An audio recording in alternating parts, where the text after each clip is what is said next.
नमस्कार दोस्तों, मैं आशीष दीक्षित आपको आपके अपने चैनल रीडेगा इंडिया पे हार्दिक अभिनंदन करता हूं। दोस्तों, आज का जो वीडियो है वो बहुत खास होने वाला है, क्योंकि आज मैं आपको ऐसे एग्जाम्पल्स देने जा रहा हूं जो किसी ज़माने में करोड़पति अरबपति थे, लेकिन कुछ समय के बाद वही कंगालपति हो गए।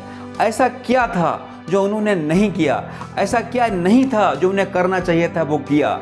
हम सब लोग क्यों पैसे के पीछे भागते रहते हैं? हम सब लोग क्यों सिर्फ पैसे को ही एक खुशी का जरिया मानते हैं?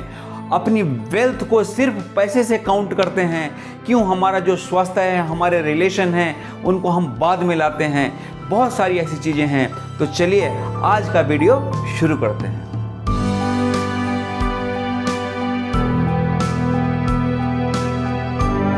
बात ज़्यादा पुरानी नहीं, सन 1923 की है, जब शिकागो में उस समय के दुनिया के सबसे अमीर 9 लोग आपस में मिले थे।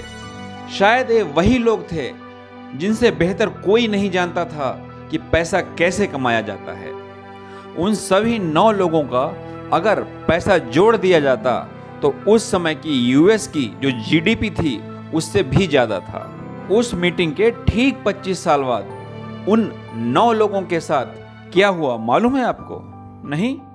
ठीक है, मैं आपको बताता हूं। इस श्रेणी में सबसे पहला नाम आता है मिस्टर चार्ल्स स्क्वेब का। उस समय की सबसे बड़ी steel company Bethlehem steel corporation के ये प्रेसिडेंट थे और बताते हैं कि मरने से पहले 5 साल तक इनको अपनी कैपिटल को गिरवी रखना पड़ा था, और जब ये मरे उस समय दिवालिया हो चुके थे। जो दूसरे शख्स थे वो उस समय की सबसे बड़ी गैस कंपनी होवार्ड हब्सन के प्रेसिडेंट थे और बताते हैं कि वो पागल हो गए थे। मिस्टर आर्थर कटन उस समय के सबसे बड़े ट्रेडर थे जो कि दिवालिया हो चुके थे। मिस्टर रिचर्ड व्हाइटने जो कि न्यूयॉर्क स्टॉक एक्सचेंज के प्रेसिडेंट थे, उनको जेल भेज दिया गया था। मिस्टर एल्बर्ट फॉल जो कि यूएस प्रेसिडेंट्स कैबिनेट के मेंबर थे और उनको सिर्फ इसलिए जेल से रिहा किया गया था कि वो शांति से घर जाके मर सकें। मिस्टर जेसी लोमवेर जिनका कि वॉल स्ट्रीट में एक बहुत बड़ा नाम था, उन्होंने आत्महत्या कर ली थी। मिस्टर इवार क्रोएगर जो उस समय की वर्ल्ड की बेस्ट मोनोपोली के प्रेसिडेंट थे, उन्होंने आत्महत्या कर ली थी। मिस्टर लियोन फ्रासर जो कि बैंक ऑफ इंटरनेशनल सेटलमेंट के प्रेसिडेंट थे, उन्होंने भी आत्महत्या कर ली थी। मिस्टर सैमुअल इंसुल जो कि उस समय की वर्ल्ड की सबसे बड़ी यूटिलिटी कंपनी थी उसके प्रेसिडेंट थे, वो भी जब मरे तब उनके पास एक भी पैसा नहीं था। दोस्तों, अब सोचिए इन सभी 9 के 9 लोगों ने ऐसा क्या किया जो इन्हें नहीं करना चाहिए था। इन्होंने क्या किया? इन्होंने पूरा फोकस सिर्फ हाउ टू मेक मनी पे लगाया। इन्होंने हाउ टू मेक लाइफ पे बिल्कुल भी फोकस नहीं किया। ऐसा पैसा कमाना किस काम का कि आप पैसा कमाने में इतना मशगूल हो जाते हो कि सुबह जब घर से जाते हो पैसा कमाने के लिए तो बच्चे सो रहे होते हैं, और शाम को जब वापस आते हो तो बच्चे सो चुके होते हैं।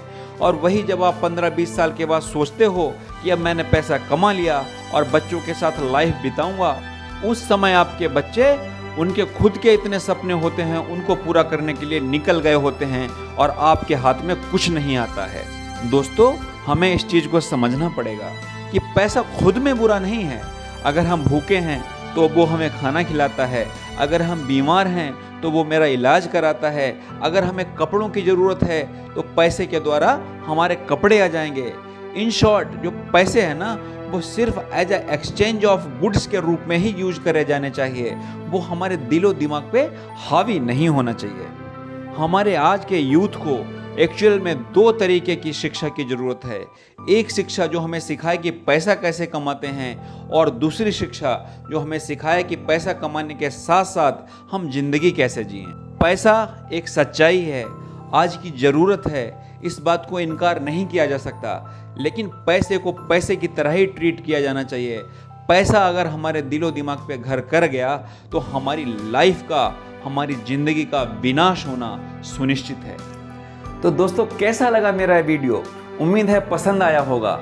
अगर आपको मेरा वीडियो पसंद आया हो तो प्लीज़ लाइक और शेयर ज़रूर करें, और अगर आप मेरे चैनल पे पहली बार आए हैं तो प्लीज़ सब्सक्राइब का बटन भी जरूर दबाएं। Thank you.